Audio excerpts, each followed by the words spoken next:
Bismillahirrahmanirrahim. Assalamualaikum warahmatullahi wabarakatuh.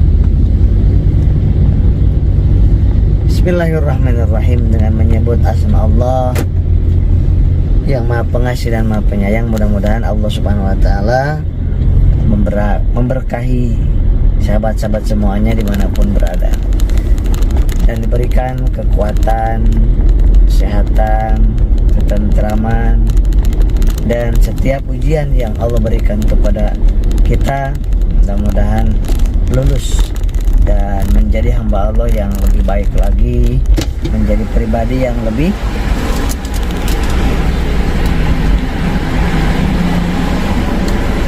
bermartabat, lebih indah, dan lebih yakin kepada Allah. Lebih banyak manfaat kita buat umat. Sahabatku, ada pertanyaan di salah satu kolom komentar. Kang Asep, tolong bikin video tentang kenapa bisa kesemutan, kebal kaki, kesemutan, dan pada ngilu.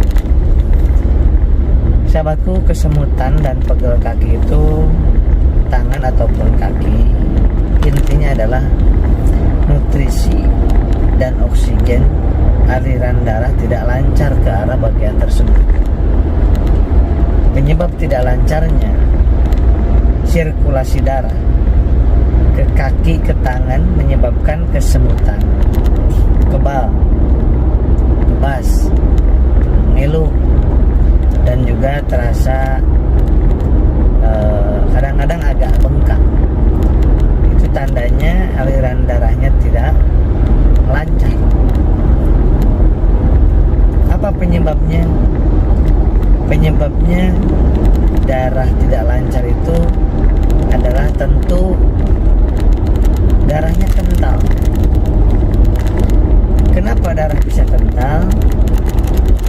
Karena satu, cairan yang kurang, asupan air yang kurang. Dimana 25 kg berat badan kita itu harus 1 liter air. Kalau Anda punya berat badan 50 kg, berarti 2 liter air. Yang kedua, kentalnya darah bisa karena kurangnya gerak, kurang olahraga, ya. Itu menyebabkan kekentalan darah, mengendap darah, sehingga aliran darah tidak begitu lancar. Yang ketiga, penyebab darahnya tidak lancar, alirannya, sirkulasi darahnya, karena kental darahnya penyebabnya adalah zat yang ada dalam darah terlalu berlebihan. Contohnya asam urat atau urik asid dalam darah lebih dari 6,0. Itu akan menyebabkan darah jadi kental. Terlalu banyak memakan makanan yang mengandung zat purin, jeroan, toge, kol, kacang tanah, petai, jengkol, kangkung, dan lain sebagainya, sayur asem. Yang kedua, menyebabkan kental darah itu kolesterol total yang lebih dari 200, trigliserida yang lebih dari 150, itu menyebabkan darah lebih kental. Apa makanannya yang harus dihindari untuk kolesterol total? Daging-daging, protein hewani, termasuk kuning telur. Kalau trigliserida, meningkatkan darah, trigliserida itu adalah karena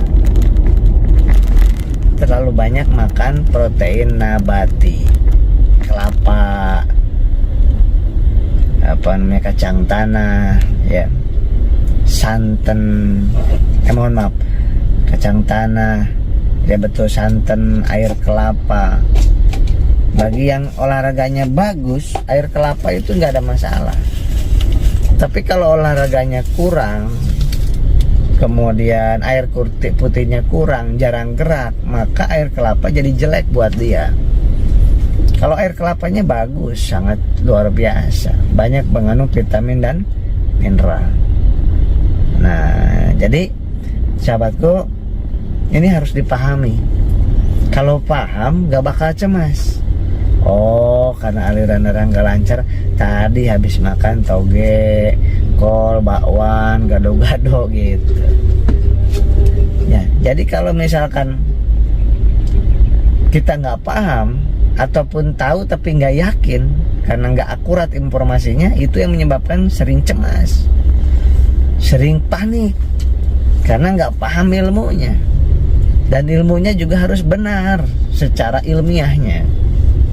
Nah, insya Allah ya, paham ya. Jadi nggak usah cemas lagi, nggak usah takut lagi. Selama sudah paham, sudah tahu, hindari, lakukan yang harus dilakukan.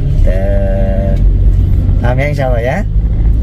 Nasi uduk ada mengandung santan, ya. Nasi goreng, minyak goreng kelapanya. Bagi yang merasa kurang gerak dan kurang minum air putih. Kalau yang geraknya bagus, air putihnya banyak, ya nggak ada masalah, orang sehat berarti namanya. Kita kan sedang ngomongin tentang orang yang psikosomatis, anxietis, serba takut, maka kurang gerak, mau jalan keluar aja takut pingsan, takut jatuh. Nah, itu yang saya sampaikan. Tetapi ini berlaku bagi orang-orang yang tidak psikosomatis juga, masalah kesemutan tadi. Nah, ada lagi yang menyebabkan kesemutan, pegel, ngilu di tangan, di kaki adalah HB yang kurang, hemoglobin yang kurang. HB itu apa? Hemoglobin itu adalah unsur di dalam darah yang gunanya menjadi kendaraan oksigen. Jadi oksigen itu diikat oleh HB yang normalnya 12 sampai 16. Kalau HB-nya kurang dari 12, 10 misalkan 9, itu namanya anemia. Ya, biasanya pucat, lemes, tapi enggak setiap pucat lemes itu karena HB rendah, bisa karena gula yang rendah, tensi yang rendah, ya. Seperti itu. Baik, itu yang bisa saya sampaikan. Semoga bisa dipahami, semoga bisa dimengerti. Sebarluaskan video ini agar supaya jutaan orang yang bisa mendapatkan ilmu yang insya Allah manfaat ilmu ini, ya. Kayak sebagai praktisi kesehatan dari 2004 sampai sekarang ini mau ke klinik ini, mau ke kliniknya di Jakarta Timur. Itu untuk khusus klinik ini khusus klinik medis. Jadi keluhan yang jantung, tipes, DBD, radang tenggorokan, kemudian gastritis, ya. Kalau yang di Bekasi khusus tentang psikosomatis, seperti itu. Kalau di sini ada laboratoriumnya.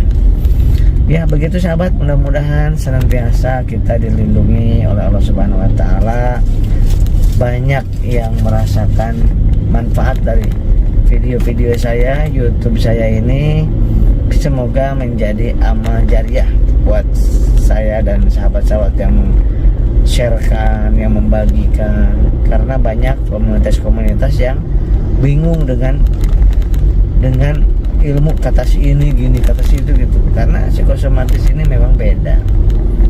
Ya, silakan ya, jadi disebarluaskan, di-sharekan, dan jaga pola makan, pola pikiran, pola aktivitas, pola tidur, kemudian pola religinya, ketauhidan kepada Allah. Insyaallah, salam dari saya, Asep Bruder Bekasi. Assalamualaikum warahmatullahi wabarakatuh.